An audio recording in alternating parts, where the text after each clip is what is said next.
Olá a todos. Nós vamos dar continuidade aqui a nosso módulo de sustentabilidade na produção de refeições, né?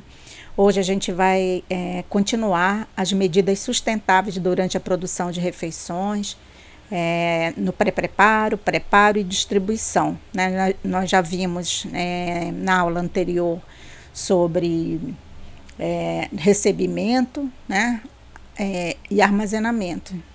E depois que nós vermos essas medidas sustentáveis durante a produção de refeições, nós vamos tratar sobre a sistematização das técnicas de gestão ambiental.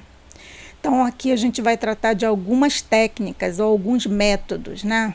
Falar um pouco sobre o diagnóstico das boas práticas ambientais e análise e recomendações, avaliação de desempenho ambiental em unidades de alimentação e nutrição e avaliação do ciclo de vida do produto, além, né, da ecoeficiência. Então, nós vamos tratar dessas técnicas para que a gente consiga, né, sistematizar os dados sobre gestão ambiental em unidades de alimentação e nutrição. Em se tratando de medidas sustentáveis durante a produção de refeições na etapa de pré-preparo, né, então a gente tem algumas medidas relacionadas a corte, ao controle de desperdício, né, e que a gente pode tomar essas medidas com corte apropriado, aproveitamento integral. Então, o que a gente vê, por exemplo, sobre o descongelamento de produtos de origem animal, né? Por que é importante o descongelamento? Porque a gente está tratando aqui da quantidade de água que é utilizada para fazer essas etapas, né? Então, a RDC 216 de 2004 da Anvisa, ela coloca que os produtos de origem animal eles devem preferencialmente ser descongelados sob refrigeração a 4 graus em câmara ou geladeira, eventualmente em água corrente fria, inferior a 21 graus, por até 4 horas, e as peças devem estar protegidas, embaladas em plástico. Emergencialmente a temperatura ambiente, até que a temperatura da superfície dessa peça atinja 4 graus, e assim que atingir, essas peças devem ser levadas à refrigeração e sob forno de micro-ondas. Por exemplo, elas devem ser, assim que se for utilizado o descongelamento em forno de micro-ondas, elas devem ser preparadas imediatamente. Alguns trabalhos mostram, né, quanto de água é gasto para fazer determinadas atividades. Então, aqui eu trouxe um artigo de Lustosa e Mendes, de 2016, que foi avaliada a quantidade de água, o consumo de água na higienização das hortaliças de um restaurante comercial e que era self-service na época.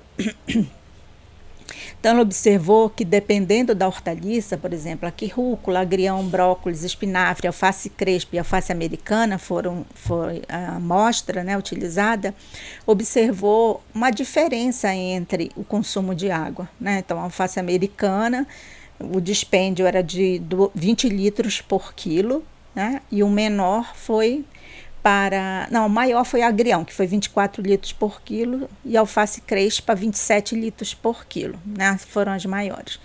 E depois a gente viu que para espinafre, 17 litros por quilo, e assim vai.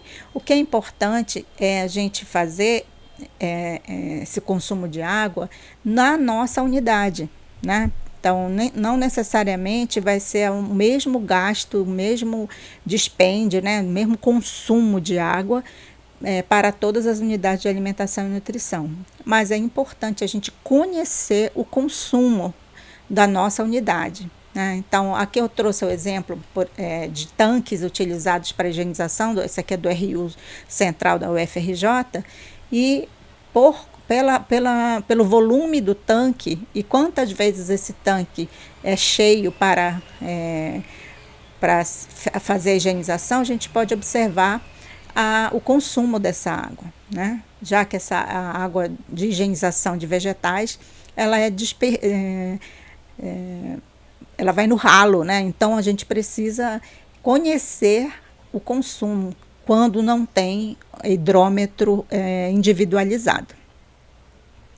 Em relação ao pré-preparo de hortaliças, né, a gente observa a questão bastante séria, a questão tanto da qualidade dos produtos, quanto também a capacitação dos trabalhadores em relação à forma de descasque, por exemplo, né? E uma das medidas adequadas que melhora essa questão é o aproveitamento integral dos alimentos. Mas aqui também é importante observar, por exemplo, aqui o desperdício dos alimentos quando aqui caiu esse produto no chão, né? Então, mas foi em decorrência do equipamento, porque ele estava puxando num carro sob rodízio, e um dos rodízios se soltou, né? Então aí virou toda a gastronorme, toda a caixa que estava em cima desse carrinho. Aqui também em relação ao equipamento, né? Um equipamento multiprocessador de alimentos e que não estava no seu plena capacidade de trabalho aqui, né? Visto que o que estava sendo processado estava saindo mais para fora do que dentro do orifício da bancada, que era para recolher esse produto processado. Então, aqui enfatizando não só a capacitação dos trabalhadores, mas também a condição dos equipamentos para que esse pré-preparo seja feito adequadamente. Em relação ao preparo, né, essas medidas sustentáveis, é que eu coloquei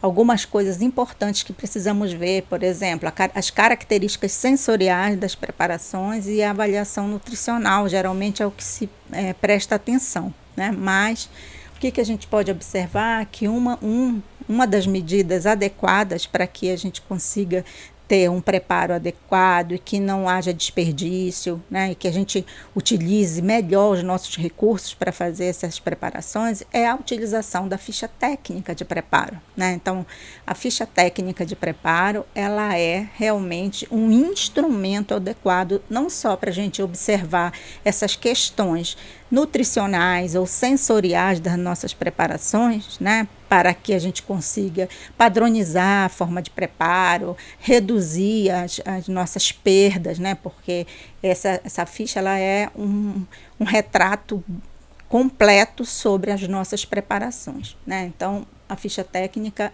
ela é um instrumento adequado para que a gente controle, para que a gente tenha uma produção adequada e que gere menor desperdício, menos resíduos e assim melhore a sustentabilidade desse ambiente. Aqui ainda da ficha técnica, as outras informações, né, além do rendimento, fator térmico, porção, custo, tanto da porção quanto total, né? Hoje a gente está fazendo uma proposta da inclusão na ficha técnica de outros dados de sustentabilidade, como a pegada hídrica, pegada de carbono e até a pegada ecológica. Em relação à distribuição e higienização dos utensílios, né, a gente coloca como um dos fatores principais o porcionamento, o tamanho das porções e o controle das sobras e dos restos, né? Em alguns trabalhos, né, que na verdade é um trabalho feito pelo nosso grupo de Colares e Figueiredo de 2012, embora ele seja antigo, né, a gente observa o comportamento da geração de resíduos sólidos bem semelhante assim ao que a gente retrata aqui, né? Então aqui é o diagnóstico de geração e caracterização gravimétrica dos resíduos sólidos gerados durante a produção e distribuição de refeições, né, em unidade de alimentação e nutrição, e a gente observa que de todo o resíduo gerado, aqui foi um resíduo semanal, né, de 3.649 toneladas. Então, a gente observou que 88% desses resíduos gerados são advindos de alimentos, ou seja, são resíduos alimentares, né, seguido de plástico, de papel, né, e assim sucessivamente. E se nós pensarmos só em termos desses 88% de resíduo alimentar gerado, nós observamos que 34% estavam relacionados ao pré-preparo, 45% relacionados a restos e 21% relacionados à sobra, né? E se nós somarmos sobras e restos, daria 442 quilos por dia, né? E daria para servir mais 680 refeições. Então, por isso que é importante a gente ter, né, depois a gente vai falar um pouco de indicadores, nós já temos alguns índices já que a gente utiliza na gestão de unidade de alimentação e nutrição, que é o índice de sobras e o percentual de restos, índice de restos e percentual de sobras, né, que nos dá um retrato de como anda o que sobra em relação ao que a gente produz e o que devolve em relação àquilo que a gente distribui dentro da unidade de alimentação e nutrição, né? Então, aqui o índice de sobras deu 6,25, não tão alto assim, né? Até 5, 6% ainda está adequado, né? O índice de sobras, mas o resto, em média, deu 13,6%. Né? Então, é um índice bastante elevado, né? Acima até do esperado, porque antigamente se dizia que um índice de restos de 10% seria adequado, né? Só que para a coletividade sadia, só que hoje cada vez mais a gente busca essa redução, até porque o resto ele retrata a aceitação dessas preparações pelos comensais. Então, se está sobrando muito, a gente está produzindo mais do que deveria. E se tem muito resto nos pratos, é porque aqueles comensais, apesar de pegarem a refeição, não estão aceitando aquela refeição ou aquelas preparações como deveria ser, para reduzir esse resto. Então, quando a gente investiga até a quantidade de sobras e restos, né, nessa unidade que a gente pesquisou, nós observamos vários fatores que contribuíram para isso. Por exemplo, a ausência, por exemplo, de pass-through nas unidades de alimentação e nutrição, que façam a manutenção dessas preparações até serem colocadas no balcão para serem servidas, né? Então, muitas preparações elas ficavam em temperatura ambiente, né? E armazenadas, né, de forma inadequada, uma em cima da outra, né, em cima dos alimentos, fazendo com que amassasse esses alimentos, né? Então, aqui, por exemplo, é melancia, e essa melancia ela foi cortada em vários pedaços pequenos e quando colocava um copo em cima do outro, a melancia começava a se transformar num suco de melancia, não mais numa sobremesa. E as pessoas ou não pegavam, ou se pegavam, deixavam no prato, né? Deixavam na bandeja. Aqui também o doce de leite. Então, quando os comensais vinham pegar, eles viam que estava amassado, eles não levavam. Então, fatalmente, esses doces de leite iam parar tudo no lixo, né? Então, um alto desperdício de alimentos nessa unidade por falta da técnica, né, da espera, né, de como a gente pode colocar esses alimentos em espera, né, até serem distribuídos aqui, né, colocados no balcão térmico para ser distribuído. Em relação à higienização de utensílios e panelas, né, o que a gente precisa observar é o consumo de água e o consumo de energia, né? Então, quando a higienização é mecânica, né, não é manual, ainda há um maior controle da água, né? Porque hoje os equipamentos, né? As máquinas de lavar prato, bandeja e tal, elas são mais modernas, né? Então elas fazem inclusive o reuso da água, elas usam mais de uma vez, mais de um ciclo, vários ciclos aquela água e depois elas esfriam e despejam no esgoto, vai para o esgoto, né? Mas quando a lavagem é manual, no caso aqui das panelas, a gente tem ainda um consumo muito maior, especificamente quando a gente deixa a torneira aberta, né? No caso daqui, né? Dessa foto, que a água está transbordando, né? Para ser higienizada as panelas e a gente só está vendo a água, inclusive, escorrer para o chão e ser desperdiçada. Então, nós precisamos de medidas de uso racional da água, né? O uso racional da energia, ou seja, acabou o processo, desligar os equipamentos, né? Então, muitas unidades, no caso o restaurante universitário, ele tem uma área técnica, né, dentro da cozinha, que seria um cubículo, né, uma área específica só para que haja esses controles, né? Não tem controle individualizado por equipamento, mas tem equipamentos, grupos de equipamentos que a gente pode acionar, desligar no final do processo para que aquele equipamento não fique ligado por esquecimento. Em relação à sistematização das medidas sustentáveis na prática em One, né, então eu vou iniciar por um dos instrumentos que podem ser utilizados, né, para o diagnóstico das boas práticas ambientais, né, e ele é importante porque a gente pode estabelecer metas para que a gente consiga adotar boas práticas ambientais na nossa unidade de alimentação e nutrição. Então, esse é um instrumento, né? Existem vários instrumentos, né? Assim, na literatura. Se você for pesquisar, você vai ver, mas eu usei de outro autor que o faz de outra forma. Não tem problema, né? Existem vários instrumentos, e aqui eu estou mostrando um de nossa autoria, né? Mas que é a lista de verificação de boas práticas ambientais para serviços de alimentação. Esse artigo é o artigo de elaboração e validação dessa lista, né, de boas práticas ambientais, e essa lista está dividida em 4 blocos, né? Então, um primeiro bloco é o bloco dos resíduos sólidos. Então, nesse bloco, ele está bem relacionado à entrada, ou seja, às matérias-primas, aos materiais que são utilizados, alimentares e não alimentares, né? E que vão, no fim da cadeia, resultar ou em produto ou em resíduos sólidos, que é o final do tubo, o final da cadeia. O outro bloco é sobre água, que é o uso racional da água, o uso racional da energia é o terceiro bloco, e o quarto bloco é a de documentação, ou seja, mostrar, averiguar ou ver se nós estamos utilizando, registrando o que a gente está coletando ou o que a gente está observando, se está sendo registrado para que a gente possa tomar alguma medida de ação, né?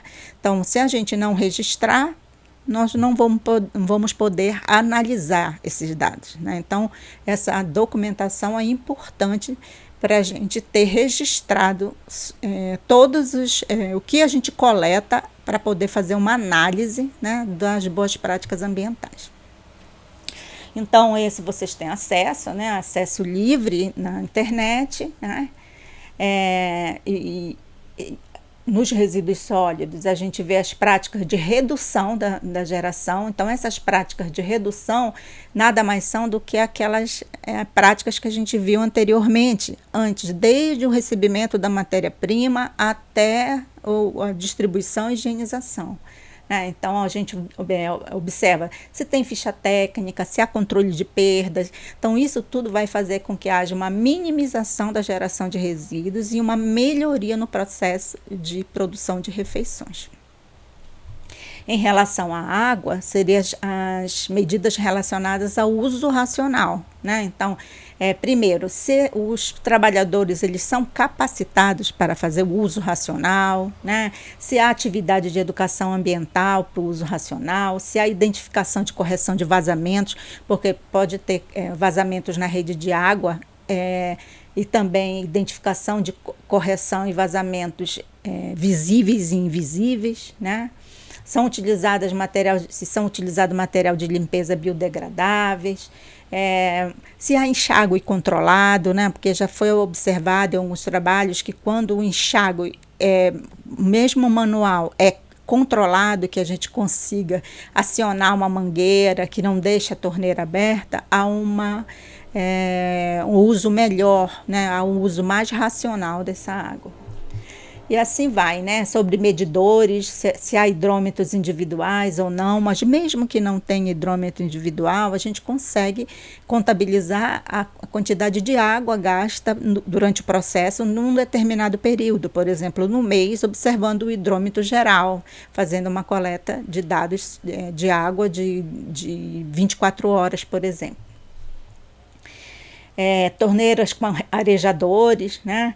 Se há duchas com redutor de vazão. Então, essas todas são medidas que são medidas de uso racional da água que, se nós não temos, e a gente pode fazer colocar uma meta para ter, né? Então, esse foi o objetivo desse roteiro, né? Então, era para a gente avaliar o que temos, o que não temos e se a gente pode fazer, né, uma previsão, né, no futuro de implantar algumas dessas medidas.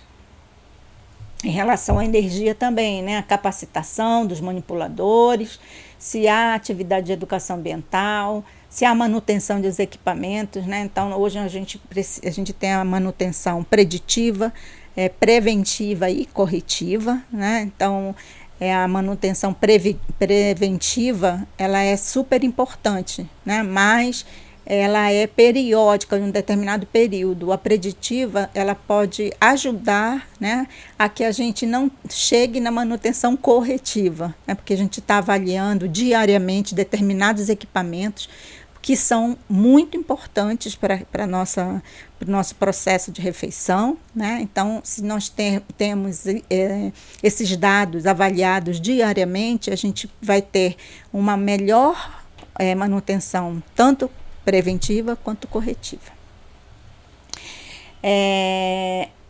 E também quais medidas são adotadas, né, para a redução do consumo, por exemplo, o desligamento programado, né? Então, ou se tem sensor de presença nos banheiros, nos vestiários dos trabalhadores, por exemplo, que é um local de muito trânsito, de entrada e saída de pessoas e que muitas vezes as pessoas deixam as luzes acesas, né? Ventilação natural, né? Uso de painéis solares, se já tem ou não. Alguns restaurantes já estão prevendo colocar até energia eólica, né, para poder minimizar a questão da energia elétrica. E a documentação, né, a gente coloca documentação relacionadas aos resíduos sólidos, relacionadas ao uso racional de energia, de água, né? Então, essa documentação é ver se nós temos registradas, né, as medidas ou quais são os dados importantes para que a gente possa avaliar, né, a nossa unidade em relação às boas práticas ambientais.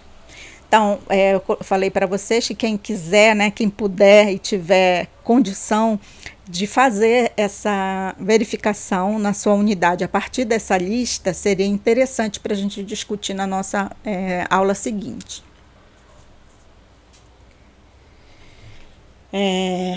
Relacionado aos resíduos sólidos orgânicos, né, nós utilizando essa própria esse roteiro, né, de avaliação de boas práticas ambientais, nós fizemos uma avaliação em 38 unidades, né, tanto institucional quanto comercial, e as institucionais, tanto de serviço terceirizado quanto serviço próprio. A gente avaliou as boas práticas ambientais nesses locais, né? Então, o que a gente observa? Uma baixa utilização de ficha técnica de preparação, né? Controle de índice de resto, muito baixo também, né? Controle do percentual de sobras. As de serviço terceirizados, elas têm maior controle do índice de sobras, né? Mas não tanto do índice de restos, né? 44% já faziam aproveitamento integral dos alimentos, né? E o que mais a gente observou nas unidades seria o controle de perdas no pré-preparo e o controle de temperatura das preparações. Então, isso já era bem implantado, né, nas unidades. 74% das unidades faziam esse controle, mas ainda precisamos melhorar bastante nas outras questões. Em relação aos resíduos sólidos, né, o que a gente observou quanto à segregação desses resíduos sólidos, né? A gente observou que a separação desses resíduos sólidos eles eram o que mais se separava, né, além dos óleos e gorduras, né, que 89% já fazia essa atividade, né, o que a gente mais observou foi a separação de papelão, de plástico e vidro. Né? Então, isso já era bem estabelecido, ainda muito baixa a questão da separação dos resíduos sólidos orgânicos. O que a gente vê é que esses resíduos ainda são muito encaminhados para o aterro sanitário, né? Como nós somos grandes geradores, né? Os restaurantes que geram acima de 120 litros por dia, então, para ser levado esses seus resíduos tem que ser pago. Né? Então, o que a gente observou ainda? Uma baixa separação e encaminhamento desses resíduos. E dessas unidades que nós fizemos a gente fez essa pesquisa, a gente observou que 63% encaminhava os resíduos para reciclagem, tá? E o que mais encaminhava era papelão, plástico e vidro, né? E a gente observa que para fazer a reciclagem e óleo, né, que a gente tem um programa, aqui no Rio de Janeiro a gente tem um programa chamado PROVE, mas eu acho que todas as cidades e estados a gente tem esse tipo de programa que as empresas contratadas, né, as empresas elas vão e além delas deixarem o tambor para serem colocados, tambores azuis para serem colocados os óleos, eles vão recolher também com uma periodicidade combinada. Né? Então, já está bem mais estabelecido essa questão da reciclagem do óleo, né? E ainda muito baixo o encaminhamento dos resíduos orgânicos, ou para compostagem, ou para transformação em gás, energia, né? Em relação aos registros relacionados aos resíduos sólidos, né, nessas 38 unidades de alimentação e nutrição, a gente viu que o programa de gestão integrada e sustentável de resíduos sólidos, só 11% dessas unidades elas faziam, né?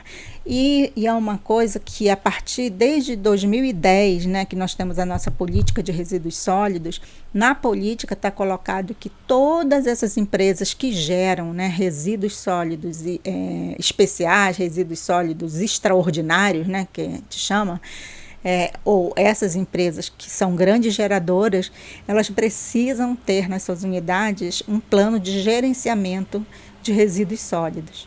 Né?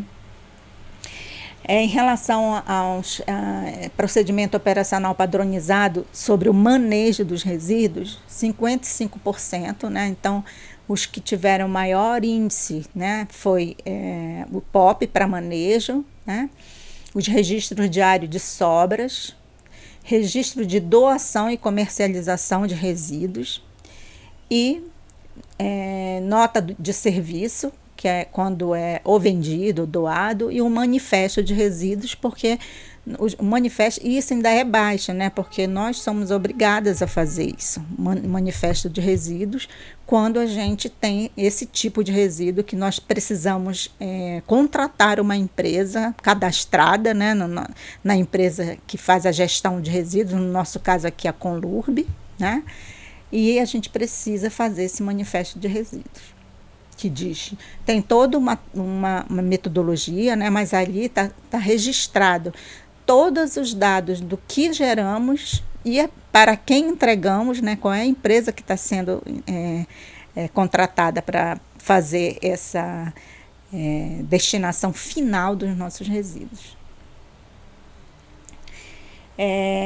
Medidas de boas práticas ambientais relacionadas ao processo de higienização, que é o descongelamento de alimentos em UAN, nessas 38 unidades que nós fizemos a pesquisa. Né? Então, aqui, nas medidas, a gente viu que todas utilizavam material de limpeza biodegradável, todas usavam quantidade adequada de detergente e 33% só faziam enxágue controlado. Né? Mesmo que fosse para lavagem do ambiente, né? Já se sabe que se a gente não utilizar o esguicho, né, manual da nossa mangueira, vai ser uma quantidade maior de água que a gente vai gastar para fazer aquele processo. E 100% fazer o descongelamento adequado. Qual seria o descongelamento adequado? Aquele que nós já vimos que está na nossa RDC, né? Que ou é em geladeira, ou em câmara, ou em água corrente, mas com todos aqueles padrões que está escrito na RDC de 2014. 216 de 2014. Medida de boas práticas ambientais relacionadas ao uso racional de água. O que a gente viu, né? Que dessas medidas que nós colocamos, né, que a gente vê que são medidas que vão reduzir, às vezes, até 30% do consumo de água, 55% já tinham válvulas automáticas em mictórios, né? E arejadores nas torneiras. Então, os arejadores... a gente tem um problema sério com arejadores, né? Porque às vezes os trabalhadores mesmo retiram os arejadores da torneira para fazer o esguicho mais direcionado, mais forte, né? E já tem trabalhos mostrando que esses arejadores, por eles distribuírem mais a quantidade de água, pegando em mais partes dos alimentos, há uma redução no consumo de água. O que a gente viu assim, em menor quantidade foi o reaproveitamento ou reuso da água, que ainda é bastante baixo, né? E caixa de descarga acoplada. Muitos ainda tinham aquelas descargas que são embutidas, né? Que elas gastam muito mais água do que as descargas acopladas, porque elas podem ter volumes diferentes de água. 100% das unidades realizam identificação e correção de vazamentos e nenhuma dessas unidades utiliza medidores individuais ou redutores de vazão para chuveiros e duchas e tal. Porque muitas vezes, gente, essas medidas a gente tem que fazer quando a gente está fazendo uma reforma da unidade, né? Ou quando a gente está planejando essa unidade, porque depois... né, fica mais difícil da gente ficar fazendo mudanças, né, de hidráulicas, elétricas, né, depois que já está pronta a unidade. Medidas de boas práticas ambientais relacionadas ao uso racional de energia. O que a gente observou, né? Que 53% elas já utilizavam as lâmpadas brancas, né, as lâmpadas que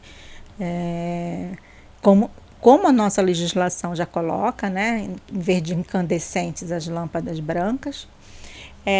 Poucas tinham medidores individuais, né, não são os medidores, mas que a gente tem aquela área técnica que a gente consiga fazer o desligamento individualizado dos equipamentos. Rebaixamento de luminária para poder melhorar a questão da iluminação, né. 34% já havia interruptores para desligamento dos equipamentos, né? E 10% para desligamento programado, né? Então, alguns desligamento de interruptores programados ou até com sensor de presença, né? Então, só que a gente ainda precisa melhorar bastante nessa questão da energia. Tipo de manutenção de equipamentos, né, realizado nessas unidades, né? Então, a gente observa que 70% faz a manutenção preditiva, 76% preventiva e a maior parte, né, faz corretiva. Lógico que aqui a gente está somando as empresas, né? Então, essas que fazem corretiva, né, também fazem preventiva e preditiva. E aqui a gente faz a diferença, né, entre os tipos de manutenção. Então, a manutenção preditiva é aquele monitoramento permanente, né? Então, tem muitos equipamentos que a gente faz planilhas diárias, por exemplo, planilha diária de temperatura de balcão térmico, de pré-tubo, de câmaras, né?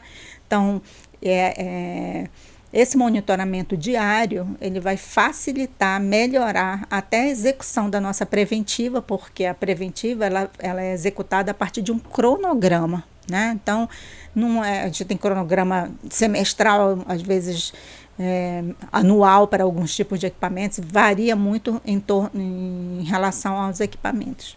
E a corretiva é aquela que só é feita quando é um conserto mesmo, de natureza eventual, quando aquele equipamento quebra, né? Então, muitas empresas, a maioria dessas empresas, né, então elas fazem esse tipo de manutenção corretiva, porque quebrou, tem que se consertar. Mas a preditiva, ela é muito importante para que a gente não chegue aqui na corretiva. Documentação relacionada ao uso racional de energia, né? Então a gente viu aqui, colocou algumas, né? Que seria procedimento operacional padronizado para limpeza de sistema de ar-condicionado, manutenção de equipamentos, registro de manutenção de equipamentos, então, e registro de calibração de equipamentos, né? Então, especialmente as balanças, elas são calibradas, né, pelo Inmetro, né? Então, essas unidades, elas têm que manter esse registro, né? Porque quando o Inmetro é acionado, ele vai ter que olhar a última vez que foi feita a calibração, né? E nós somos obrigadas a usar esses equipamentos todos calibrados, né?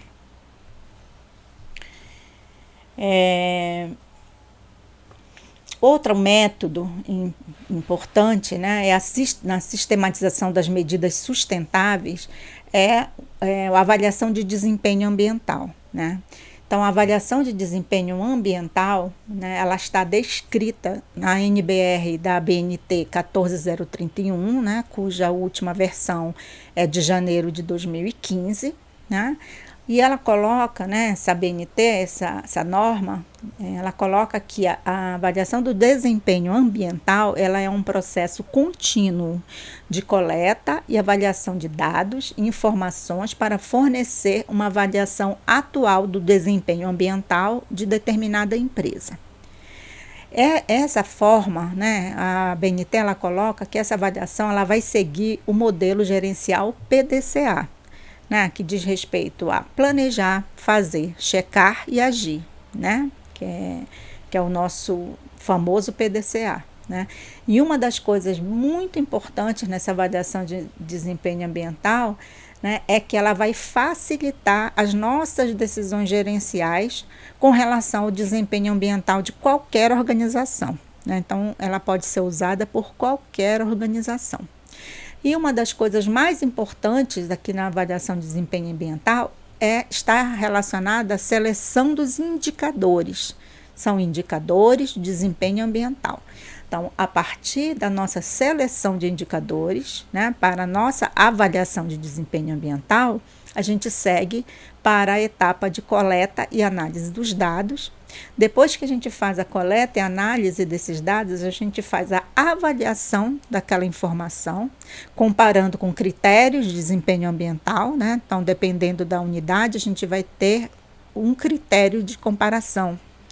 Depois é feito relatórios e informes, né, sobre como anda essa organização, para fazer análises críticas e melhorias no processo. E assim, de novo, nós conseguimos rodar de novo esse ciclo para de novo coletar os dados, fazer a análise, fazer a avaliação, né? Então, por isso que é um ciclo do PDCA. Então, aqui, né, eu vou colocar como um modelo do processo de avaliação de desempenho ambiental. Então, ele é um modelo PDCA, né, planejar, fazer, checar e agir. E a primeira etapa, né, que é a etapa do planejamento, ela diz respeito à seleção dos indicadores, como eu falei anteriormente. Então, quais seriam esses indicadores que vão nos ajudar a avaliar o desempenho ambiental daquela organização? Então, eu vou mostrar para vocês como é que eu tenho feito esse trabalho de avaliação de desempenho ambiental, baseado no nosso fluxo de processo, né, ou até na avaliação do ciclo de vida desse nossa refeição. E a partir do planejamento, né, a partir dessa seleção desses indicadores, nós vamos passar para a próxima etapa, né, que é a etapa de fazer e checar, né? Então, Nessa etapa, o que a gente vai fazer? Na etapa do fazer, nós vamos utilizar esses dados e essas informações. De que forma? A partir da coleta de dados. Então, nós vamos coletar os dados, nós vamos analisar esses dados, vamos fazer a avaliação dessas informações que os dados estão nos trazendo, né, para então fazer o nosso relato e comunicação, nosso relatório, né, para que na próxima etapa nós façamos uma avaliação crítica e a gente possa planejar a melhoria de avaliação de desempenho ambiental, tá? Então, esse processo que a gente já falou anteriormente, aqui está mais claro nesse esquema, né? Que é o processo que a gente utiliza, o PDCA. Então, o que seriam esses indicadores de desempenho ambiental? Né? Então, os indicadores de desempenho ambiental, eles vão permitir a obtenção de informações sobre uma dada realidade, tendo como característica principal a sintetização de diversas informações, retendo apenas o significado essencial dos aspectos analisados. Tá? Isso segundo Mitchell. Ele diz, coloca qual é a importância desses indicadores. Eles também podem auxiliar na tomada de decisões, servindo para medir e comparar, né? Porque nós vamos ter os nossos indicadores, depois a gente vai coletar esses dados e a gente pode comparar ou com situações anteriores, né? Ou com medidas padrões, né? E eles vão servir também para anunciar, tornar público, estimar, né, que já é aquela nossa fase de divulgação daqueles resultados. E eles permitem quantificar, analisar e comunicar. Então, tudo que a gente já falou anteriormente, né, da avaliação de desempenho ambiental, esses indicadores, a gente está observando que eles são a mola, né, propulsora, o que é mais importante é a gente fazer a eleição desses indicadores, a elaboração desses indicadores. Então, o objetivo dos indicadores de desempenho ambiental é demonstrar como as práticas organizacionais podem minimizar os impactos ambientais decorrentes das suas atividades, né? Então, a gente faz a avaliação de desempenho ambiental exatamente para minimizar os danos, os impactos ambientais causados por aquela atividade, que no nosso caso é a produção de refeições. E como eles devem ser, esses indicadores, né, de desempenho ambiental? Eles têm que ser aqueles indicadores que têm que ser simples, eles têm que ser reprodutíveis, né? A gente precisa ver que eles podem ser utilizados várias vezes e por qualquer unidade de alimentação e nutrição, então eles podem ser aplicados simultaneamente em vários departamentos da organização, eles são predominantemente de natureza quantitativa, né? Por quê? Porque a gente precisa coletar aquele dado para poder avaliar. Mas eles podem ser também quali e quali-quanti, né? Tanto qualitativos quanto quali-quantitativos. Depende do que a gente quer avaliar, depende da unidade que a gente está avaliando, né? Depende da organização que a gente está avaliando.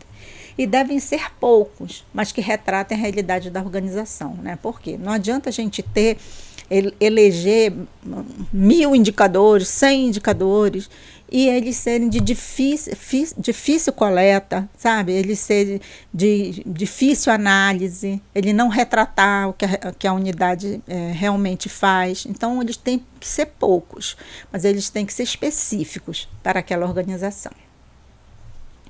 Então, como a gente faz, né? Como é que a gente faz essa avaliação de desempenho ambiental? Né? Então, que a gente chama de ADA. Então, a avaliação de desempenho ambiental, os nossos indicadores, eles são divididos em 2 grandes tipos de indicadores.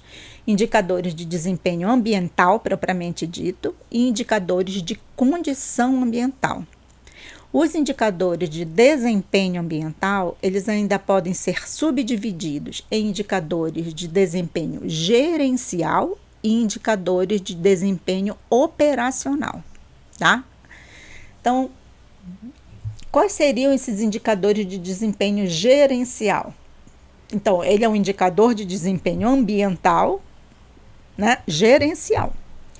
Eles são aqueles que vão fornecer informações sobre a capacidade e esforços da organização em gerenciar assuntos que possam ter influência no desempenho ambiental da organização. Então, eles são de natureza, né, gerencial. Então, por exemplo, eles podem servir para implementação, estar relacionada à implementação de políticas e programas, eles podem estar relacionados à conformidade, eles podem estar relacionados ao desempenho financeiro da unidade e eles também estão relacionados com a comunidade, com o que a empresa pode proporcionar para aquela comunidade. Então, em relação a implementação de políticas e programas, o que a gente pode eleger como indicador? Por exemplo, número de objetivos atingidos em relação ao número de objetivos totais, né? Então, se a gente está relacionando a implementação de política, né, ou programa, a gente pode ver, eu tinha durante o ano tais e tais e tais programas para serem implementados. Quantos programas eu consegui implementar em relação àqueles todos que eu queria fazer, né? É o que eu estou dando alguns exemplos, né? Não que todos os exemplos vão encaixar em qualquer organização. Número de empregados que participam de programas ambientais versus número total de empregados, né? Então, a gente pode colocar, ter um programa ambiental dentro da nossa unidade de alimentação e nutrição, mas nem todos os trabalhadores terem participado desse programa, né? Então, eu posso dizer que no ano tal eu atingi essa meta.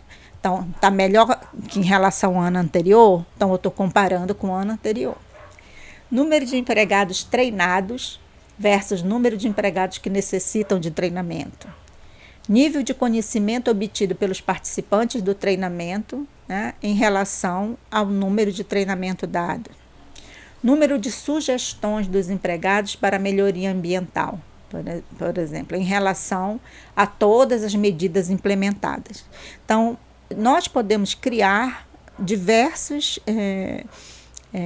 indicadores, só que a gente tem que observar quais desses que eu falei aqui, eles têm maior representatividade, para que a gente não tenha de novo aquele monte de indicador e que não nos traz muito o retrato daquela unidade. Em relação à conformidade, por exemplo, né, que a gente está falando dos indicadores gerenciais. Então, grau de atendimentos a regulamentos em relação a todos os regulamentos ou o que está dito no contrato. Número de multas e penalidades relacionadas a um período. Número de auditorias concluídas versus planejadas. Então, se a gente planeja auditorias internas ou externas, a gente pode observar quantas auditorias foram contempladas. Frequência de previsões de procedimentos operacionais, de revisões, né? Então, nossos procedimentos operacionais, eles podem ser revistos de tempos em tempos. Vamos dizer que, de todos os procedimentos, quais deles foram revisados ou não, né? Então, isso poderia ser um indicador de desempenho gerencial. Em relação ao desempenho financeiro, a gente pode colocar economia obtida através da redução do uso de recursos, de prevenção de poluição ou de reciclagem de resíduos, por exemplo. Então, se a gente se a gente reduziu a quantidade de resíduos sólidos na nossa unidade, qual foi a economia obtida a partir disso? Ou se a gente passou a comercializar os nossos resíduos recicláveis, né? Então, que tipo de economia houve a partir quando a gente implantou esse sistema, né? Então, isso tudo pode ser eleito como indicador gerencial. Então, relação com a comunidade, número de programas educacionais, ambientais ou materiais fornecidos à comunidade, né? Ela está estreitamente, né, está bem intimamente relacionada à nossa responsabilidade social. Então, vamos dizer que a nossa empresa ela tenha trabalhos de responsabilidade social, não só de doação de material escolar, mas também de programas educacionais. Vamos dizer que ela ceda a unidade no final de semana para que tenha aulas de reforço escolar ou alfabetização de adultos, né? Então, esses programas educacionais eles também são bons indicadores de desempenho gerencial. Indicadores de condição ambiental. Os indicadores de condição ambiental, eles vão fornecer informações sobre a condição ambiental regional, nacional ou global. O desenvolvimento e aplicação desses indicadores, geralmente eles são função das agências governamentais, instituições de pesquisas e científicas, né? Em vez da função de uma única organização de negócios. Mas no local, a gente também pode eleger indicadores de condição ambiental. E a gente vai ver aqui alguns indicadores, porque no geral, né, são relacionados ao ar, né? Então, concentração de um dado contaminante no ar, temperatura ambiente em locais dentro de uma distância específica da instalação da organização, média ponderada dos níveis de ruído no perímetro da instalação. Mas, em relação ao próprio, o que a gente coloca aqui, ar, né, a gente pode sim transportar para a nossa unidade de alimentação e nutrição e averiguar o nível de ruído em determinadas áreas da nossa unidade, né? Então, o ruído ele vai causar prejuízo para os nossos trabalhadores. Então, ele é um indicador de condição ambiental. Temperatura também, a umidade também, né? Então, tem determinadas áreas da unidade de alimentação e nutrição que ela é um ambiente bastante úmido e ela pode trazer prejuízos também para a saúde do nosso trabalhador. Então, nível de ruído, nível de a temperatura ambiente, né, e a umidade do ambiente, eles podem ser indicadores de condição ambiental para a nossa unidade de alimentação e nutrição. Em relação à água, concentração de contaminantes específicos na água subterrânea ou superficial, que é muito geral isso, temperatura da água de superfície, número de bactérias e coliformes por litro d'água. Então, em relação à água, as condições, indicadores de condição ambiental, né, a gente pode ter esses indicadores, mas que são indicadores mais gerais, né? Em relação ao solo, por exemplo, concentração de nutrientes selecionados no solo adjacente às instalações da organização, então ela está mais também relacionada ao macro daquela organização. Área dedicada a aterro sanitário, turismo e pântano em uma área local, medida da erosão na superfície do solo. Em relação à flora e fauna também, temos o rendimento de safra ao longo do tempo das áreas circunvizinhas, número total de espécies da flora em uma área local definida, número total de espécies da fauna em uma área total definida. E em relação às pessoas, né, pode ser dados de longevidade de populações específicas, incidência de doenças específicas a partir de estudos epidemiológicos na área local ou regional, níveis de chumbo. Então, normalmente, quando essas empresas são estabelecidas em um local, né, então a gente pode avaliar esses indicadores de condição ambiental. Em relação ao patrimônio histórico-cultural, a gente tem a avaliação das condições das estruturas sensíveis, avaliação das condições de lugares considerados sagrados nas proximidades das instalações da organização e o que essa empresa está influenciando, avaliação da integridade da superfície de edificações históricas na área local. Então, para a unidade de alimentação e nutrição, o que a gente tem utilizado bastante na condição ambiental é temperatura, umidade e ruído. Em relação aos indicadores de desempenho operacional, esses indicadores de desempenho operacional, eles estão muito relacionados à nossa produção de refeições, visto que nós temos um fluxo de processo, né?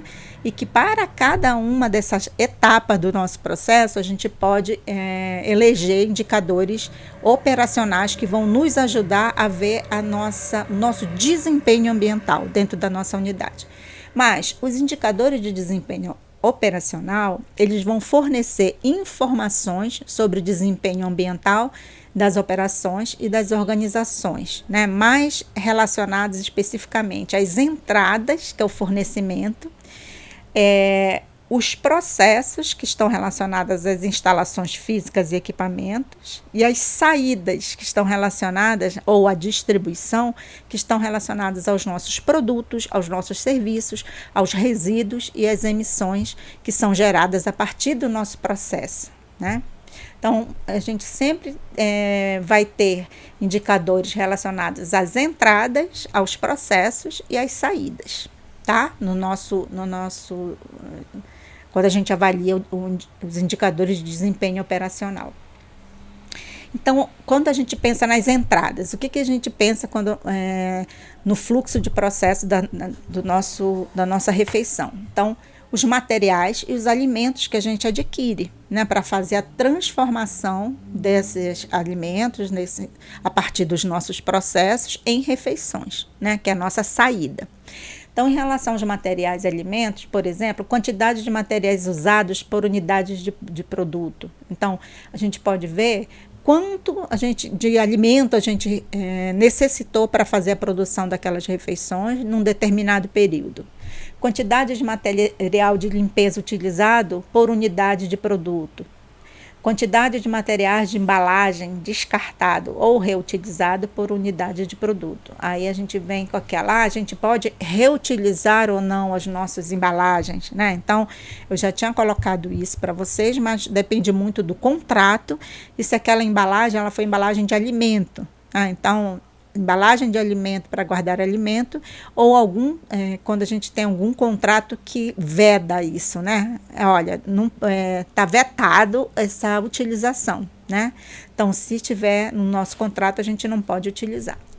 Então, quantidade de água gasta por unidades de refeições produzidas ou vendidas, né? Então, a água, normalmente a gente faz por unidades produzidas. Por quê? Porque a gente pode vender uma quantidade menor do que produziu, mas a água foi gasta para fazer o processo, né? Então, é bom a gente ver isso, quantidade de água por unidades tanto produzidas quanto vendidas, porque essa que foi produzida, mas não foi vendida, foi uma água desperdiçada, né? Porque a gente vai ter que jogar fora aquele alimento, se ele não tiver em temperatura adequada, em condições adequadas de doação, né? Então, a gente vai precisar colocar aqueles alimentos produzidos como resíduos. Então, quantidade de água reutilizada, né? Então, se a gente faz o reuso da água, né? Então, algumas unidades fazem reuso de água de higienização de vegetais. E pegada hídrica do cardápio semanal, por exemplo, né? Então, a pegada hídrica, né? Depois a gente vai ver com uma lente maior sobre a pegada, né? Porque hoje a gente sabe que as pegadas, elas são um dos métodos de avaliação ambiental de determinado processo, né?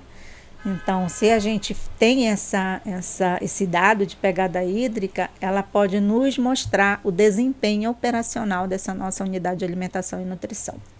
Em relação à energia, quantidade de energia usada por mês ou por ano ou por unidade de refeições produzidas ou vendidas, né? Então, a gente pode ver a energia utilizada por unidades produzidas ao mês, né?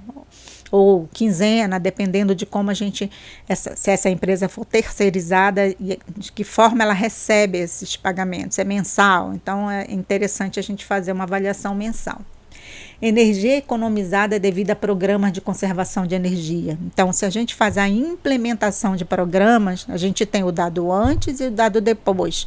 A gente pode comparar esses dados, né? A partir desses indicadores, a gente pode comparar quanto de energia foi economizada, o quanto financeiramente foi economizada a partir do programa implementado. Em relação às instalações físicas e equipamentos. Então, número de paradas, né, operacionais por problemas com equipamentos durante a semana, né? Então, a gente pode contabilizar isso como um indicador operacional. Então, vamos dizer que haja a parada operacional porque um forno deu problema, né? Então, a gente vê quantas vezes isso acontece na semana ou no mês, né? E quantas vezes é parada essa operação, né? E o que é feito, às vezes até mudança de cardápio por conta da parada, né? Então, isso também é um bom indicador de desempenho operacional. Então, o número de horas de manutenção preventiva dos equipamentos por ano também é um indicador. Consumo médio de combustível da frota de veículos, quando a gente faz refeições transportadas, né? Então, esse consumo médio de combustível por refeições transportadas também é um bom indicador de desempenho operacional, né? E ambiental, né? É ADA também, né? Desempenho ambiental operacional. Por quê? Porque a gente aqui também tá levando em consideração, né, que os veículos eles utilizam combustível fóssil, né? Então, nós vamos colaborar para a emissão de gás carbônico, nós vamos colaborar para o aquecimento global. Então, isso aqui é muito importante quando a gente faz as refeições transportadas. Então, número de carregamentos expedidos por meio de transporte por dia, né? Então, vamos dizer que a nossa empresa ela faz tantos carregamentos para fazer a nossa refeição, mas por conta de um planejamento não adequado, tem que fazer várias viagens, né? Então, isso tudo pode nos dar o desempenho operacional. Número de viagens por modo de transporte, né? Também, então, a gente tem moto, motoboy, a gente tem carro, então, isso também nos dá um indicador de desempenho.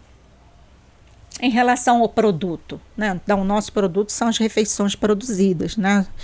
E nós coloquei alguns dos mais comuns que a gente utiliza e que são indicadores de desempenho operacional, como percentual de sobras, índice de restos, percentual de aceitação das preparações, né? Então, isso vai nos dar, são indicadores interessantes para o nosso desempenho operacional. Em relação aos resíduos, né? Então, a gente viu desde a entrada, né? A partir dos alimentos, vimos a transformação relacionada aos equipamentos e agora as saídas, né? Então, relacionada aos produtos e aos resíduos. Então, em relação aos resíduos, nós temos quantidade de resíduos gerados por ano ou unidades produzidas, quantidade de resíduos para disposição relacionadas às unidades produzidas, né? Então, se a gente vai fazer, nós geramos aqueles resíduos e todo resíduo alimentar, por exemplo, vai para a disposição final, né? A gente não faz nenhum tratamento para aquilo, a gente separa, mas não encaminha para nenhum tratamento. A gente pode depois implantar alguma forma de reciclagem, tanto para os recicláveis, né, para os inorgânicos, quanto um tratamento para os orgânicos, e a gente avaliar o antes e o depois. Quantidade de resíduos encaminhados para reciclagem por unidades produzidas. Então, isso nos dá nosso indicador bom de desempenho ambiental. Então, a partir desses indicadores, né, que a gente colocou agora, né, nós temos que coletar esses dados utilizando variáveis, né? Então, as variáveis elas têm que estar relacionadas aos indicadores. Então, se eu tenho um indicador de resíduo, né? Então, quais seriam as nossas variáveis? A variável seria a gente coletar a quantidade de resíduos, diária, semanal, mensal, para que a gente consiga, e o número de refeições também. Se a gente relacionar a quantidade de resíduos a produção ou a distribuição das refeições, as duas variáveis seriam resíduos e o número de refeições, né? Depois a gente faria a análise dos dados, avaliação das informações para fazer a comunicação e para melhorar e replanejar. Porque se a gente vê que nós colocamos lá como fator de correção um dos indicadores operacionais para a área de pré-preparo. Então, se nós temos a nossa própria tabela de fator de correção e a gente fizer essa análise que o atual não está adequado à nossa o nosso fator de correção planejado, né? Então nós precisamos melhorar e replanejar isso. Então vai ter capacitação, a gente vai adquirir o equipamento. Então esses indicadores eles servem para tomada de decisão, né? Aqui coloquei para vocês um outro instrumento que a gente elaborou, né? Então ele não está na íntegra aqui para vocês porque ele ainda não está validado. Então ele está num processo de validação, né? Para poder a gente fazer a publicação. Então esse instrumento ele é uma lista de verificação para avaliação de desempenho ambiental em unidades de alimentação e nutrição. Então o que nós fizemos, né? Primeiro, do que ele é composto, né? Então ele é composto de uns dados gerais e depois ele está relacionado ao processo de produção, recebimento, estocagem, pré-preparo, preparo, distribuição e higienização, né? Então, para cada uma dessas etapas, né, nós temos tópicos relacionados às operações, né? Nós temos tópicos relacionados ao gerenciamento, nós temos tópicos relacionados à condição ambiental. Então, nós dividimos nas etapas do processo e nós nos valemos dos indicadores, né? A partir dos indicadores, a gente elaborou essa lista de verificação relacionada a indicadores de condição ambiental, indicadores de avaliação de desempenho operacional, né, e gerencial, como seguimos o método utilizado colocado pela ABNT. Então, para essa lista, né, a gente inclusive já coletou alguns dados de unidade de alimentação e nutrição, né, para ver se a gente conseguia, se aqueles nossos indicadores realmente eles correspondiam, né, aquelas características que nós colocamos, que eles fossem de simples coleta de dados, que eles representassem aquelas unidades. Então a gente já fez algumas avaliações de desempenho ambiental a partir dessa lista que está sendo feita a validação. Então, o que a gente viu? Né? Nós fizemos com 16 unidades de alimentação e nutrição, né? Tanto institucional, uma hospitalar, uma comercial, uma escolar e uma de hotelaria marítima, né? Então, no hospital foram 2, na verdade, 2 restaurantes comerciais, a maioria era institucional, né? Então 62,5% é institucional, e a gente aplicou essa lista de verificação, né? Então, o que a gente observou, né? Em relação ao consumo de energia, por exemplo, por mês? Não há registro desse consumo de energia por mês nessas unidades. Muitas unidades, até essa que coloca não se aplica, né? É que a energia, principalmente das unidades terceirizadas, é colocado que elas não pagam a energia, né? Então, a gente não paga, quem paga é a contratante. Mas nós estamos tentando observar o nosso desempenho ambiental, né? Que mesmo que a gente não pague, a gente utiliza aquela energia, né? Então, a gente faz as nossas preparações e a gente utiliza água, a gente utiliza energia. Então, o importante é a gente passar a registrar isso para a gente entender qual é a participação da nossa produção, né, na questão da mitigação dos problemas ambientais, ou a colaboração da nossa produção para os problemas ambientais, né? Então, a gente observa que a maioria não registra, né? Só 31% registra. Em relação à quantidade de alimentos desperdiçados, considerando todas as áreas de produção, né? a gente ainda vê muito baixo também, o 43% só, quase 44%, né, faz esse registro. Em relação ao registro da quantidade de resíduos totais, né, a maioria não registra essa quantidade de resíduos totais, só 37% que faz isso. Registro diário da quantidade de resíduos orgânicos gerados, né, então 43% diz que faz essa contabilização só dos orgânicos, né?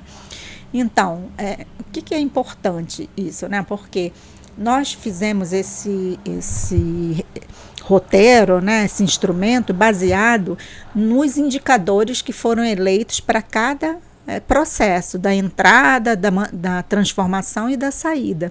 Né? Então, para que aquele indicador seja avaliado, né, seja analisado e depois avaliado, o que é importante? Que tenha os registros, que tenha esses registros das variáveis, porque senão a gente não vai compor o indicador. Né? Então, se a gente não tem esses registros, a gente não vai conseguir avaliar o indicador. Entenderam?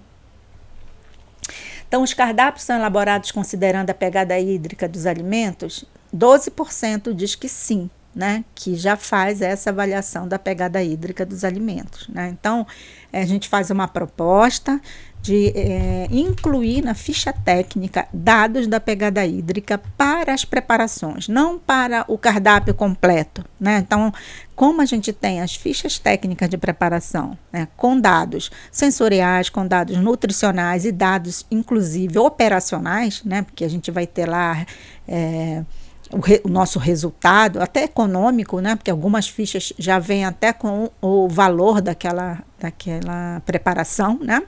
Então, a gente gostaria de que fosse incluído o dado de pegada, porque as pegadas, tanto hídrica quanto de carbono, né, elas vão auxiliar no planejamento do nosso cardápio a partir dessas fichas técnicas, né, implantadas. Então, nós vamos fazer a combinação dessas preparações de forma que a gente tenha uma menor pegada hídrica no total. Em relação à sistematização de medidas, né, então nós temos também essa outra técnica ou outro método, né? Muitos chamam que é um método ou que é uma técnica, mas é a avaliação do ciclo de vida do produto, né? Que são esse produto, ele pode ser bens, que no nosso caso são as refeições, ou serviços, tá?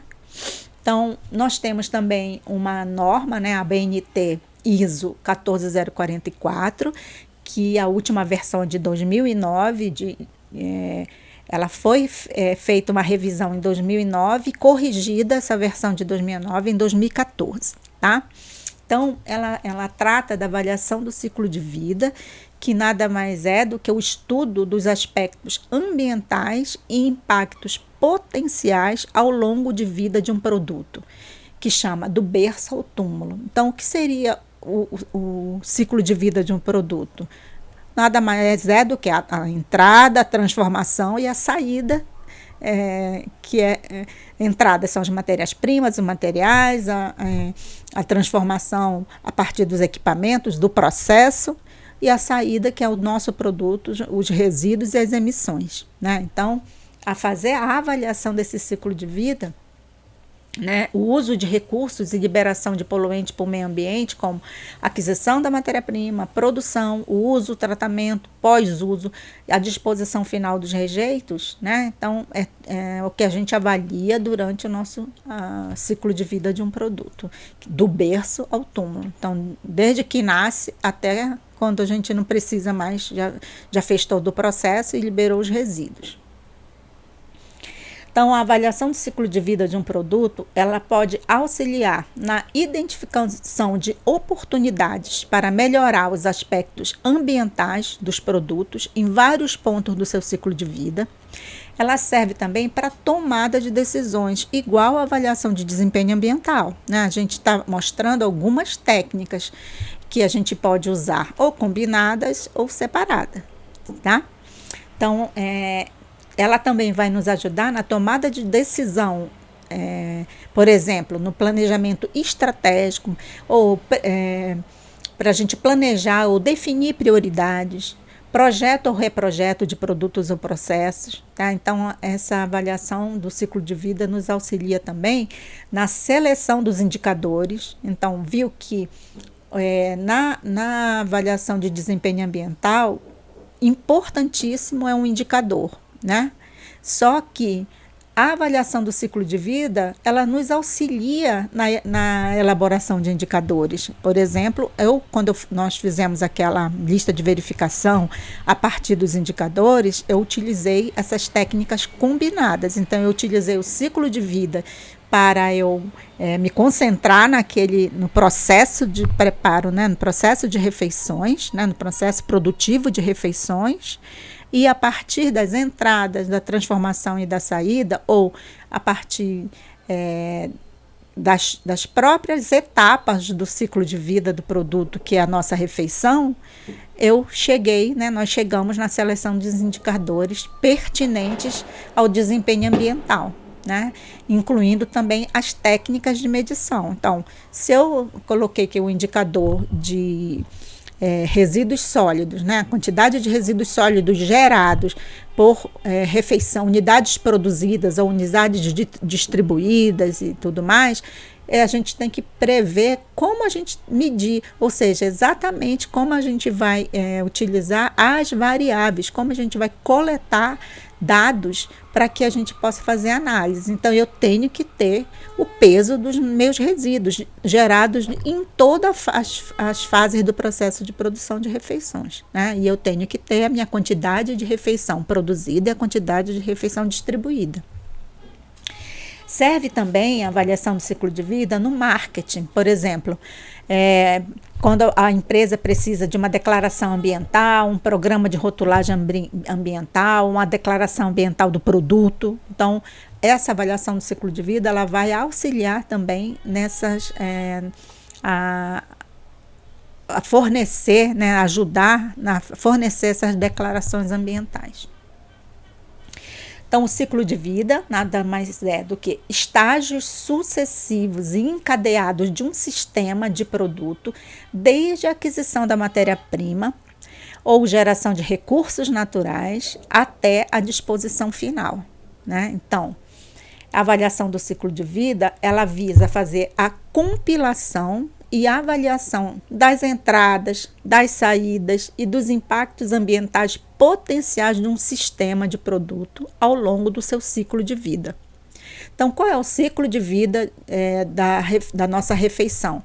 Então, ela diz respeito às entradas, como nós vimos anteriormente, utilizando materiais, energia e serviço, que é o nosso fornecimento, os processos, né, que estão relacionados às instalações físicas, aos equipamentos e o processo de produção propriamente dito, e as saídas, né, ou até a distribuição desse produto, que é o produto finalizado, os serviços ou os serviços finalizados, os resíduos que são advindos desses produtos ou desses processos, e as emissões de gases, por exemplo, né, a emissão de CO2 equivalente.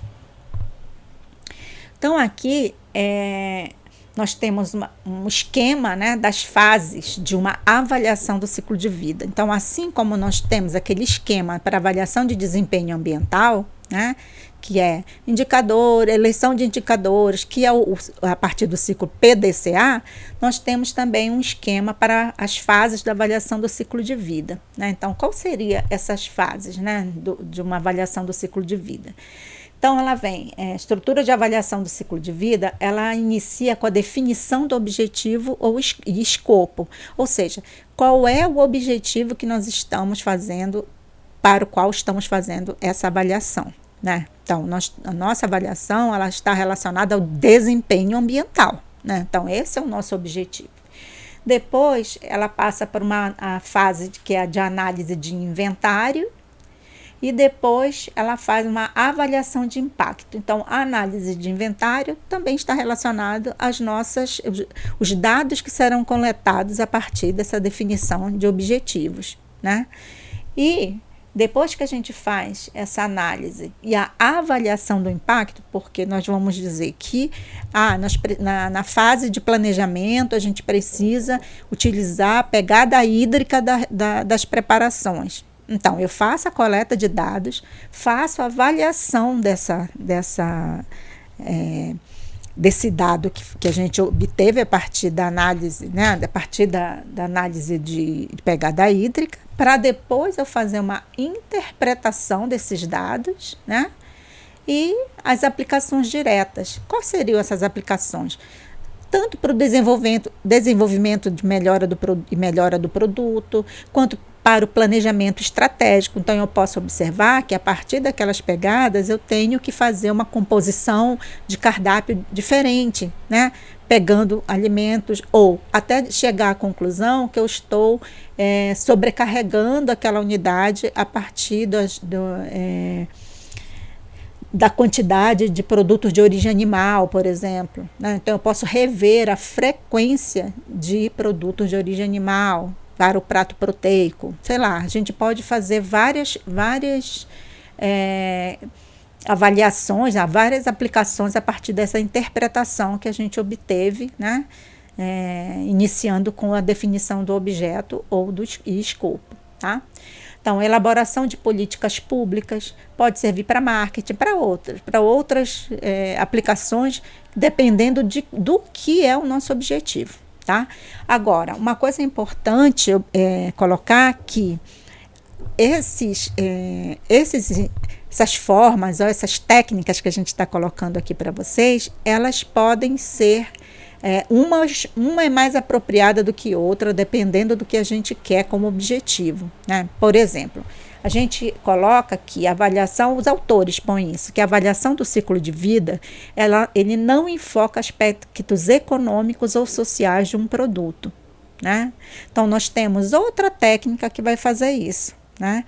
Já a avaliação de desempenho ambiental, ela enfoca bastante, né, a avaliação tanto da condição ambiental, da parte operacional e da parte gerencial, né?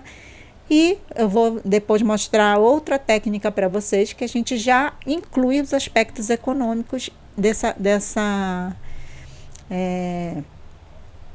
os aspectos econômicos relacionados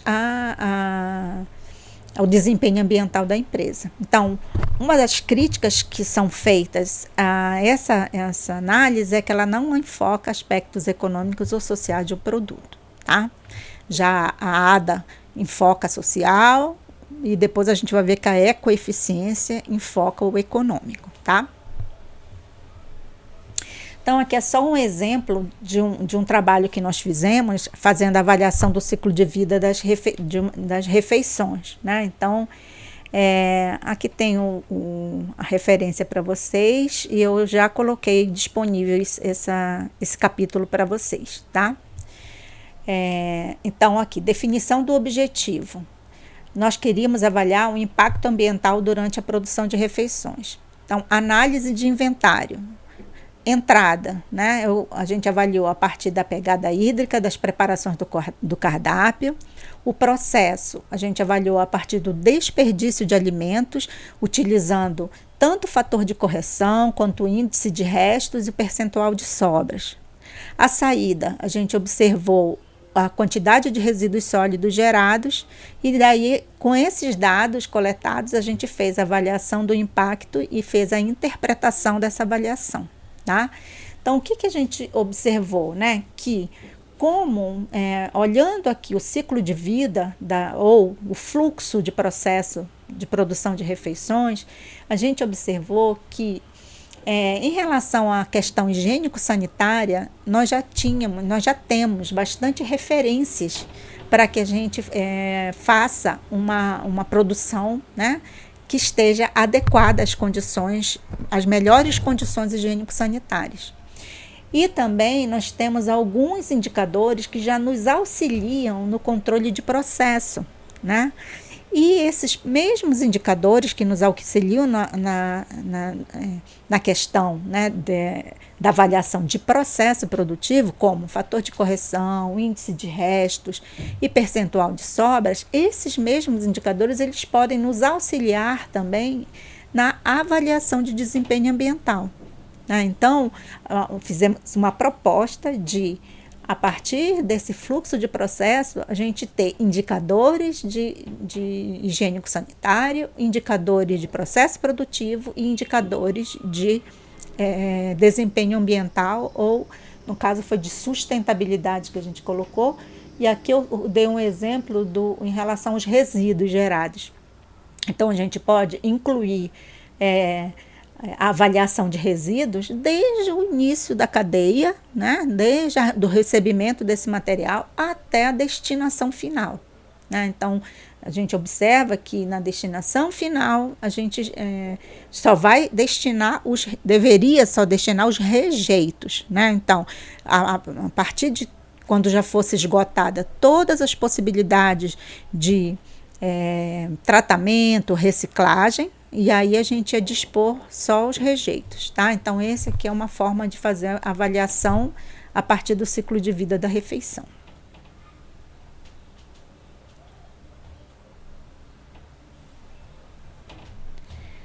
Em relação à pegada hídrica e pegada de carbono da refeição, a gente tem observado que esses dois indicadores eles são muito bem utilizados como indicador de impacto ambiental. Né? Então, muitos autores têm colocado esses indicadores como importantes na avaliação de impacto ambiental. Por isso que quando a gente vai eleger indicador, né, para a nossa unidade de alimentação e nutrição, nós no nosso caso, que a gente fez aquele instrumento de coleta para avaliação de desempenho ambiental, nós colocamos a pegada hídrica e a pegada de carbono, né, como indicador geral. Por que ele é indicador geral? Né? Porque ele está relacionado ao planejamento de cardápio. A gente não quer fazer da pegada hídrica uma avaliação de cardápio, como muitas vezes a gente tem visto na literatura fazer isso. Né? A avaliação dos cardápios, a avaliação do impacto ambiental dos cardápios X, dos cardápios escolares. Então, é bom, a gente está fazendo uma avaliação desses cardápios, mas eles já foram planejados. Né? Então, a nossa proposta é fazer com que a pegada hídrica e a pegada de carbono ela seja inserida no planejamento, ou seja, a partir das fichas técnicas, a gente pode... ficha técnica de preparação, né? Então a gente pode fazer a composição desse nosso cardápio, né? Utilizando as fichas técnicas que vão ter esses dados de pegada hídrica e de carbono, né? Que são indicadores importantes, indicadores não só de desempenho ambiental, né? Ele já entrou como indicador de desempenho ambiental, mas os autores colocam como importante indicadores para avaliação de impacto ambiental, né, de um processo. Então, as pegadas elas são vestígios ou rastros de degradação ambiental mensuráveis que marcam a passagem descuidada do ser humano pela Terra. Então, nós temos a pegada de carbono, que ela vai medir a quantidade total de emissão de gases de efeito estufa, né? Então, por isso que a gente chama de carbono equivalente, né? Então, porque está relacionado não só ao CO2, mas também ao metano, ao óxido nitroso e outros gases que estão relacionados com efeito estufa. E a pegada hídrica, ela vai medir a quantidade de água utilizada direta ou indiretamente durante as fases do ciclo de vida de um produto. Né? Então, esses dois indicadores são bastante interessantes. A pegada de carbono, né? Então, ela vai medir a quantidade total de emissão de gases de efeito estufa. E esses gases, principalmente o metano, o óxido nitroso e o CO2, eles são gases que estão muito relacionados ao nosso sistema alimentar. né? Então, o metano ele está bastante relacionado ao sistema agroalimentar, né? Por conta da fermentação entérica dos ruminantes, fermentação anaeróbia das lagoas de tratamento de dejetos de suíno, né? E em alguns países que fazem a produção de arroz em várzea também é gerado metano, que não é o caso do Brasil.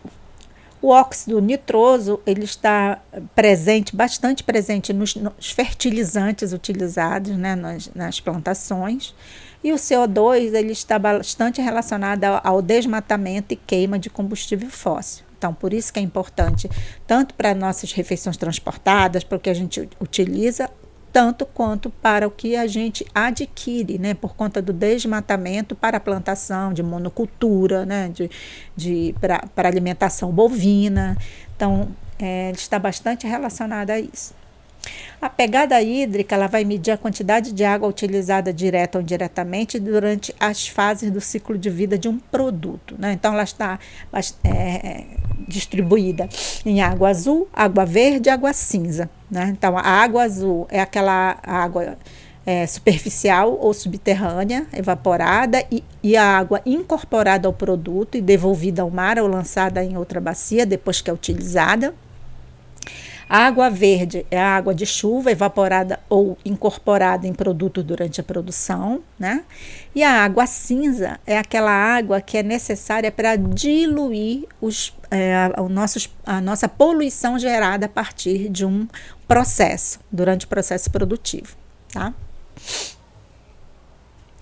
Então, a pegada hídrica ou água virtual de alguns produtos, né, que isso aí é bastante difundido na literatura, né, tanto científica quanto não científica, né? Então, aqui é colocado quanto de água é necessário para cada produção, né? Então, é água direta e indireta, ou seja, é a pegada hídrica necessária para a produção de carne bovina, de uma taça de vinho, do café, né? Então, a gente destaca a carne, né?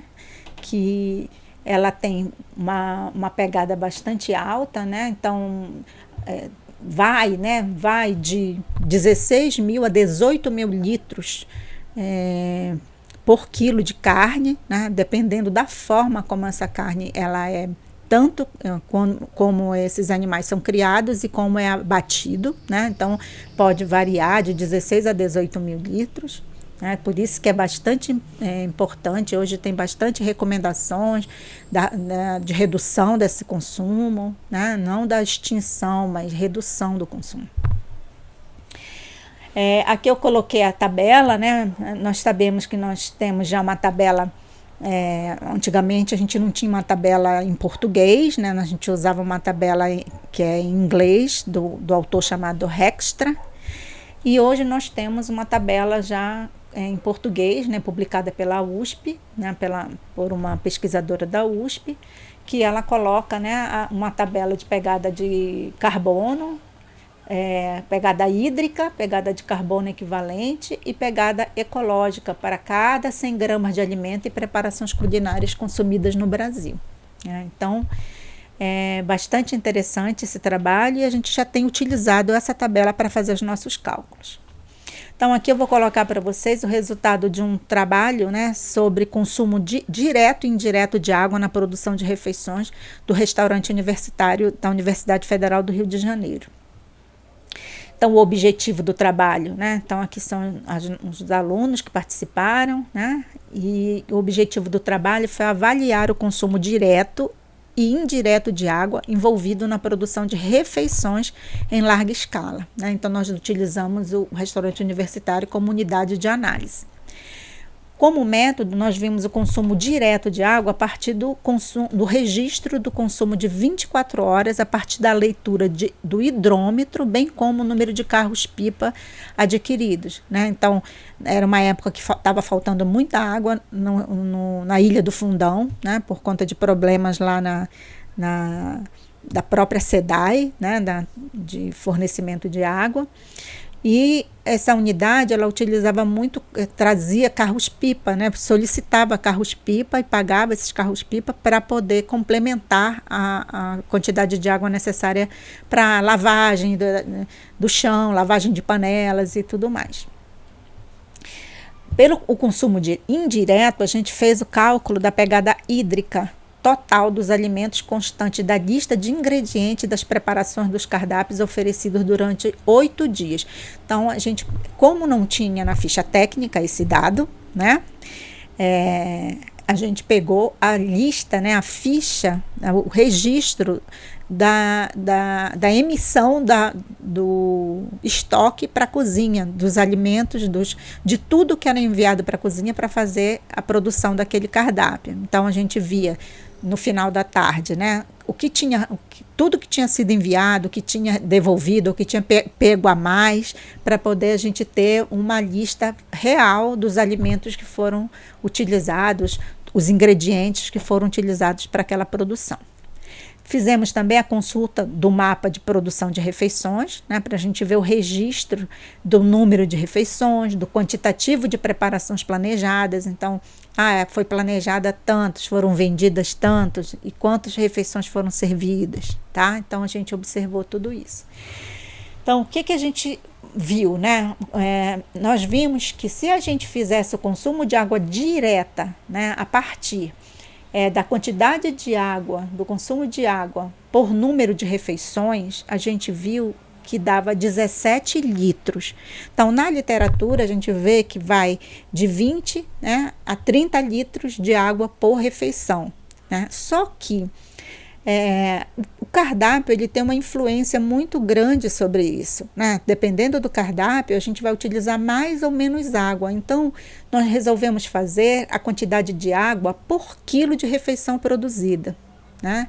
Então, por quilo de refeição produzida, a gente viu que dá 25 litros por quilo de refeição produzida, né? Então, talvez esse dado de consumo de água por litro de água por refeição não nos dê muito essa variação em relação aos cardápios. Então, é um dado que, quando a gente fez por quilo, é um dado interessante, porque a gente vai ver, né, que vai haver uma diversificação quando a gente fizer por um dia que tenha maior número de vegetais ou menor número de vegetais a serem higienizados. Essa variação, né, vai ser tanto que por número de refeições até o desvio padrão é muito baixo, né, porque pelo número de refeição, mas por consumo, pelo quilo, nós achamos um dado interessante. Em relação à pegada hídrica, o que a gente observou, né? A gente observou que nós fizemos almoço e jantar, do almoço e do jantar, né? Então, nós observamos um total de 5.333 por refeição, por pessoa, per capita. Então, esse 5.433, ele é uma quantidade quase semelhante à quantidade total de água, a pegada hídrica total de um brasileiro. O brasileiro dá 5.400, mais ou menos, e um americano dá 7.600, por aí, né? Então, por que a gente somou, né, viu almoço e jantar? Porque nós temos uma população semelhante a que faz o almoço, a que faz e consome também o jantar, especialmente os alunos que moram dentro da universidade, nos alojamentos, né? Então, eles, além de consumir o almoço, eles consomem o jantar.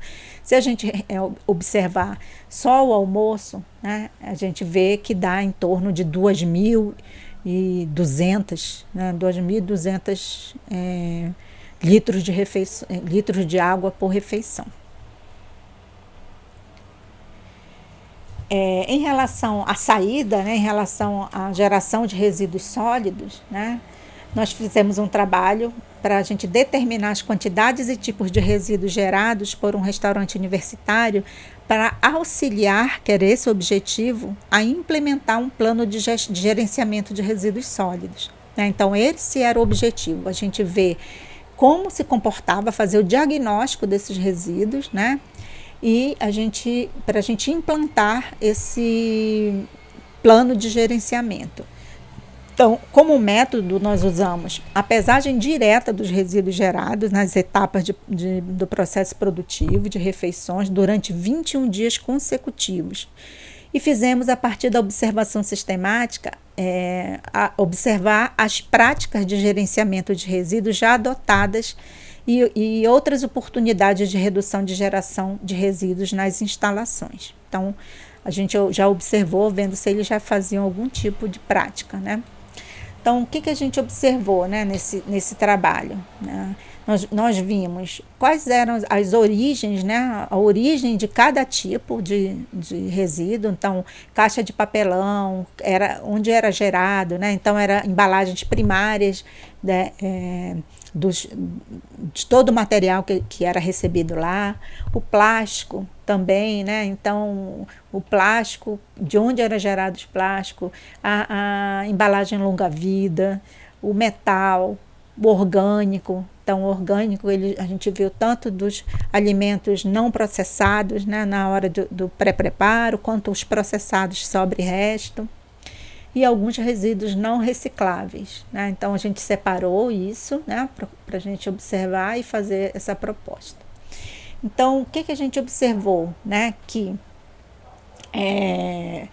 cada passo, né, em cada passo, cada etapa do processo produtivo, a gente observou e separou esses resíduos, né? Resíduos de cocção, resíduos na distribuição e de limpeza, né? Então, lá nesse local, eles ainda tinham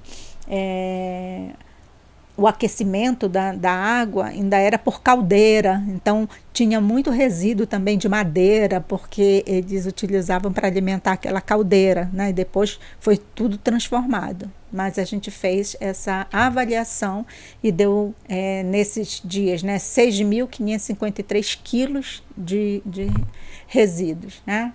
Sendo, por isso que a gente ainda tinha resíduos de caldeira, né? Ainda tinha uma quantidade significativa de caldeira. Mas a gente viu que os resíduos alimentares também, né, vindo tanto da limpeza dos vegetais, né, de carne, do pré-preparo de carne, da cocção, né, e da distribuição, uma quantidade significativa de resíduo. Então, durante esses 21 dias foram geradas 40.650 refeições, né? Então, o que foi observado aqui? Quando a gente avaliou a composição gravimétrica, né, nós vimos o total de resíduos recicláveis, né, que seria 10,2%, e o total de resíduos orgânicos, que foi bastante semelhante àquele outro trabalho que nós fizemos. Nós achamos 88% de resíduos orgânicos e aqui nessa unidade 82,6%. Né, de resíduos orgânicos. E a partir, né, desses resultados, a gente traçou um plano de gestão desses resíduos, fez a implementação desses resíduos nesse restaurante universitário da Universidade Estadual de Maringá, né, que era a Universidade Estadual de Maringá, e a partir desses resultados dessa aluna de mestrado, houve uma modificação, inclusive uma reforma nessa cozinha pela universidade, né? E com melhoria de equipamentos, foi feita uma reforma geral e de forma que conseguisse fazer a gestão desses resíduos, porque na própria universidade já havia iniciativa de gestão de resíduos, só que não era incluído o restaurante universitário, e a partir daí foi incluído.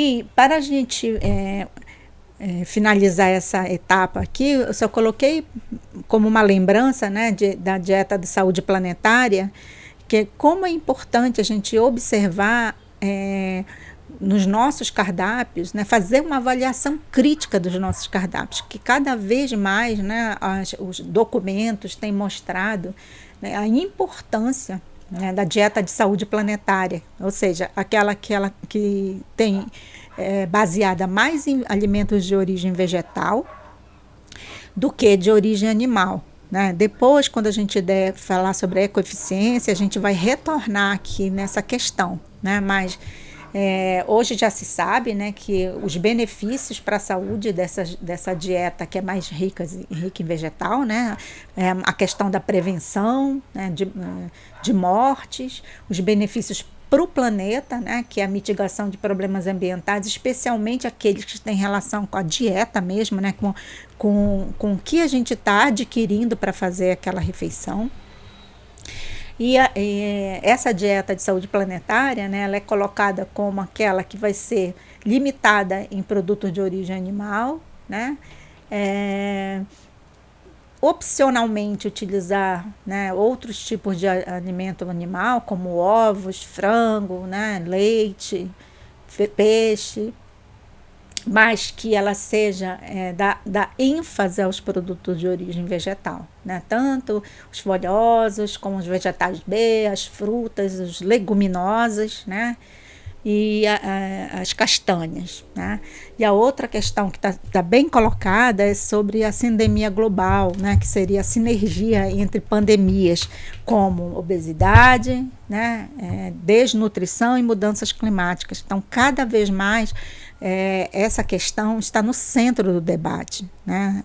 Nós temos visto cada vez mais essa discussão sobre a influência da dieta, a influência dos alimentos sobre as mudanças climáticas, né? Então, nós que estamos nessa área da alimentação coletiva, a gente tem uma responsabilidade muito grande em relação a isso, né? Então, a gente termina aqui falando sobre essa questão. Nós já vimos só duas métodos ou técnicas, né? A primeira foi de diagnóstico, a segunda foi a avaliação de desempenho ambiental e agora o ciclo de vida do produto. E a gente vai continuar mostrando outra técnica para que a gente faça avaliação de desempenho ambiental em unidades de alimentação e nutrição, tá bom? Então, até a próxima aula, a gente se vê. Tchau, tchau.